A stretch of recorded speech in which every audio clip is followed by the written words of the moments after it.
So on the other part of that question was that concept of the perception this guy had with regards to his father.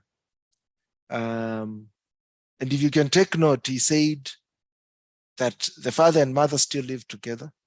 The father and mother have 10 children in total. Yeah. So what do you make of it? Yeah, in fact, I actually got on the space and addressed him. Yes. You see, regardless of whether he was a drunkard and whatnot, that is the man, he's the one who sired you. Yeah. Whatever you are doing right now would not have been possible if you are an non-existent entity. You exist because of him. So whether he's a drunkard and whatnot, it is because of him that you are there. So when it comes to now that we are talking about remittances, and I was hoping he's remitting his money from a position of plentifulness. If he's remitting, the remittance have to go through the man of the house. Mm-hmm. Assume yourself to be like the Bretton Woods Institutes, and you are remitting money. You are not remitting, you are sending money to a republic. The relationship is between the Bretton Woods institution and the government. That's why I was actually rolling on the floor laughing, virtually, not literally, when some people were calling IMF and telling them not to loan Kenya that money. Mm. That relationship is between IMF and the government. The government which we voted for. So please, when it comes to sending money to a homestead where the father is alive, let the man handle it. Let the man be the distributor. If there's a problem with distribution, you know very well there's this at home, there's these barazas of old people. The case can be taken to them. They said, Mzee of Boma so-and-so is behaving like this, like that. It's sorted from there. But not diversion of funds. No, that doesn't happen. That does not happen at all. The money goes to the owner of the homestead, then the owner of the homestead makes a decision. If he's making poor decisions like drunkards and whatnot, you just have to bite the bullet that the wife or the mother of the homestead is the one who accepted to be married by this man. He did not start distributing resources poorly on that particular day. He began a very long time ago, probably when they were dating. So that is if there's poor distribution of resources, that is the price that woman is paying for getting married to the man. They normally say, kila mtu na mzigo wako. So that is the mzigo that woman has to carry. She had an option of not getting married to that man. She had an option of running away after one child. But for that particular, as regards to the space we are having, there were 10 children. Yes. So that distribution of resources, no matter how shambolic it was happening. So you as a child or as a grown-up, you have no business. In fact, you grew up under it. And you are not there to solve problems for maybe even, I don't know, it's some sort of fetish they have. So let him send money to themselves distribute it. End of story. No matter, we normally say disorder is a way of order. There is no what we call absolute randomness. Even in randomness, there's order inside there. Mm-hmm. That shambolic mix-up, that is the system that works there. That's it. The place that is known for, let's say, like Somalia can organize themselves well, go to the IMF and get money through the government. Yeah. So no matter something that is perceived as shambolic, that is the system that works there. That is how he and his other 9 siblings have operated. Don't try to tinker things. If he has a problem with distribution of resources, let him start his own family and then distribute things properly from there. Should not go tinkering into other people's. Now that he has left that homestead, that is a different republic. He can call himself an honorary citizen. You only go there during December. You say hi, and then you vamoose. So exactly. It's a different. And it's like he's trying to to use some of these political terms, to initiate a coup where Yeah. there's now a competition of power Yeah. where he's feeding in the mother, who then destabilizes the leader of that household. And we see a lot of that. Actually, at some point, there's somebody who brought up that word of son husband, and we've tackled that topic on this channel before. And that's exactly what the mother was doing. And in fact, The mother was essentially creating some kind of a divide and rule. See, she's in one sense living with this same man who is said to be a deadbeat dad, a loser, a drunkard. The same man who has given her as a piece of land to till and work from. Because that land, we realize that she said where they're earning much of their income from, is land that this man inherited from his own father, from their grandfather. But even the guy at some point couldn't acknowledge that, because that's why in his mind, he was poisoned all through.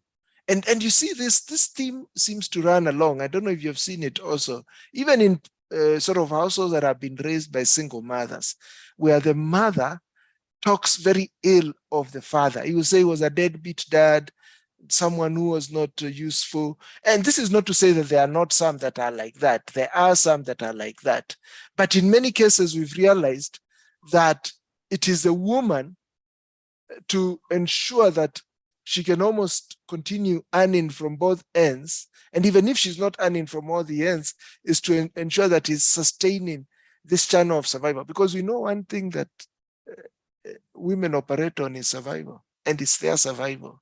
That's why they have to generate this army of son husbands, you see, that will continue sustaining them even to their old age, while at the same time speaking ill of the man.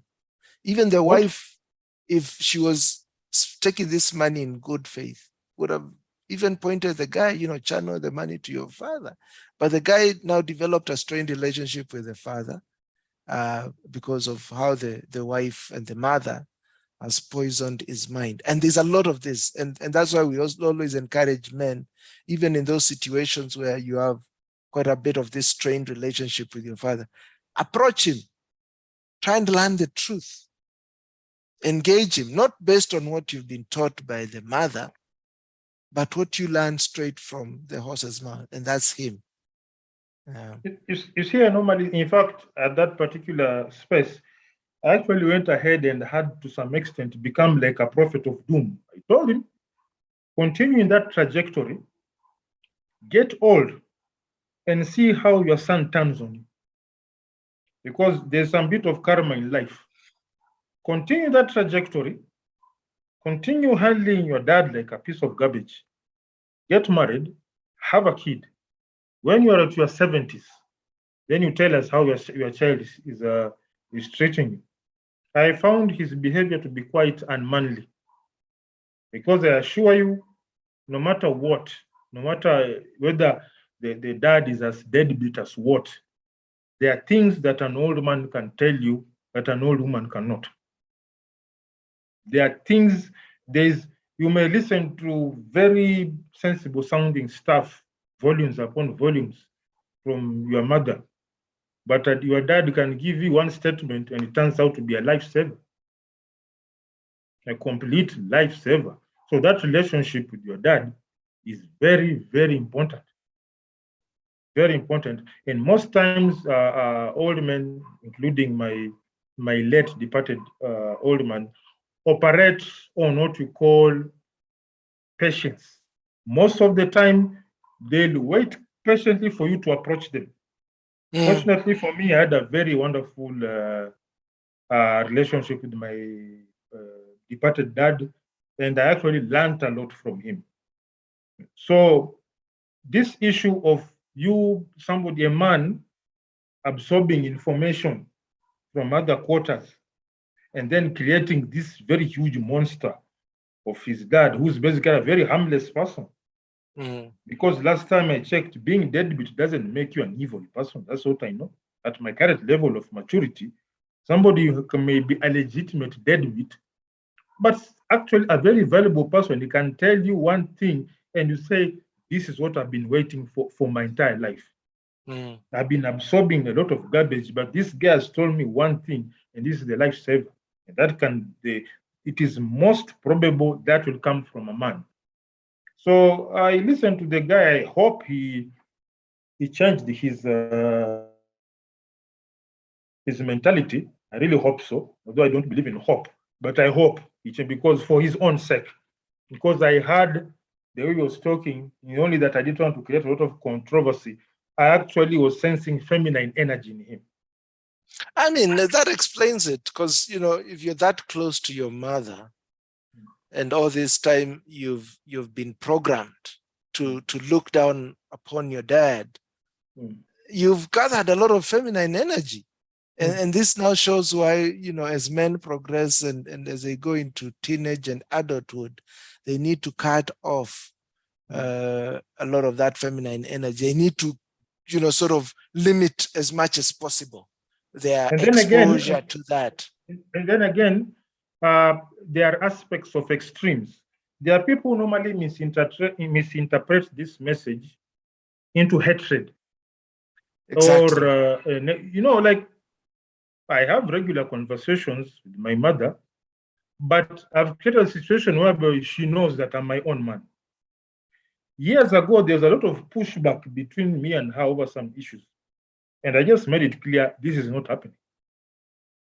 It is simply not happening, because you may create a barrier, then that barrier can be broken through. But you can keep an open line of communication, but you'll make it clear over issue A, B, C, and D, these are no-go zones for you. Because we are trying to be men who are approachable, but we put limits, because we don't want to be unapproachable. We don't want to be that guy when somebody enters the house, everyone disappears. Very approachable, very good problem solvers, but we know what we are all about. It's respect. Like, it's like saying, like a professional police force, a very approachable group of individuals. You can walk into, maybe if it is the OCPD or OCS, you can even drop in and say hi, just to say to greetings and whatnot. But there's a particular line when you cross, things are going to get very thick very quickly. Yeah, in America they call it gunboat diplomacy. We keep cool, but when you cross a certain barrier, what is normally called toxic masculinity, the toxicity will go to monumental levels in seconds. They're not threatening you; they're just saying that there are barriers we don't cross. Simple as that. So what normally happens is the inability of a man to put certain barriers to limit that feminine energy. Yeah, no, it's very important to do that, because when we go wrong, when we go wrong is when we go to the extremes of, I don't know, they call it black pill where now you start hating women. And now for a man to have hatred, that man is weak. Is weak. That is weak. You just have to be a man. Just a man has to be a man, and a man is determined. One of the, if I to give my non-professional, my non-expert view, a man is best determined by limits. The limits he sets for himself, and the limits that he sets for others concerning himself. We can talk and laugh about A, B, C, D, but about some issues, don't even ask. It's proper setting. I'll politely boundaries. Calmly tell you this is a no-go zone. There are questions that you are not going to ask me. Like, why did you do A, B, C, D? Please, that is the last time I'm asking that question. You are asking that question. So these are just some of the small aspects a man has to put. You are not asking for brutality. You're not asking for violence. You're just saying be firm. So this gentleman, I think he did a very bad thing, because he really made his dad weak. He made his dad weak. If it's an issue of resources, if let's say a report is coming that so and so is not getting things, just a simple phone call with him, say, hey, I'm hearing ABCD, what is happening? He'll get an even more clear explanation. This is what we call discussion between men and men. But if already you are channeling resources to another party, what do you have to discuss with your dad now? Exactly. Yeah, There's no point. You've killed the man. You've actually killed him. And actually, one thing that we learned from that conversation was part of these things is the drunkenness, the seemingly to be seen to be irresponsible. Where do they emanate from? They emanate from him channeling these resources to the mother, causing that conflict, undermining the father in his own household. Undermining the father in his own household. And I agree with you. As men, we need to set boundaries. As men, we need to learn that we are our own persons. And as we grow into adulthood, our mothers in particular need to learn that we are no longer those little children that they used to breastfeed. But we are now men and we are ourselves. And demand that respect and clear setting of boundaries in terms of decision making and charting out their own path, whatever it might be. You might not be in agreement with him, but he's a man now. He can chart his own path. So, and also the other bit that you said, which I thought was very important, was sometimes you become that man that you hate. You become that person that you hate. And as you told him, he might grow up to marrying his own mother. Yes. To becoming another deadbeat the drunkard. Because some of these things are, as you say, as we said in that conversations, are symptoms. The underlying path, the reason why this man probably seems a little more frustrated, disappointed, is he has seen how he's been undermined in his own home. His wife is trying to sort of cause some kind of a coup, and the result is you. And you have decided to just absorb one side of the story and not sort to go directly to your dad, show him the respect of who he is as a man, regardless of whatever it might be. He still remains the guy who brought you in this world. Another issue, if you talk of deadbeat, of irresponsible or whatnot, okay, that is subjective generally, but on this particular space, the argument was nullified by the fact that this woman had 10 kids with this man. Exactly. How could you stay this long married? Nullified it. It is. Listen, unless you are even domestic animals, if you don't feed them, within a short time they'll wander out of the homestead. They'll be going out and feeding from somewhere else. Animals, lower life forms, if they don't get proper care, they'll wander off. Exactly. They'll be coming they'll be coming back to the homestead less frequently. Then one day they'll disappear. 100%. You can't have been in that relationship that long.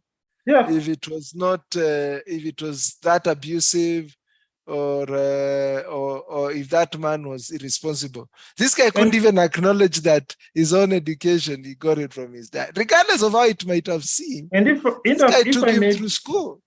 And if I may be a bit, what do you call it, be a bit vulgar, to nullify this woman's argument of deadbeat and whatnot, 10 kids, that equates to more than 10 bedroom intimate moments.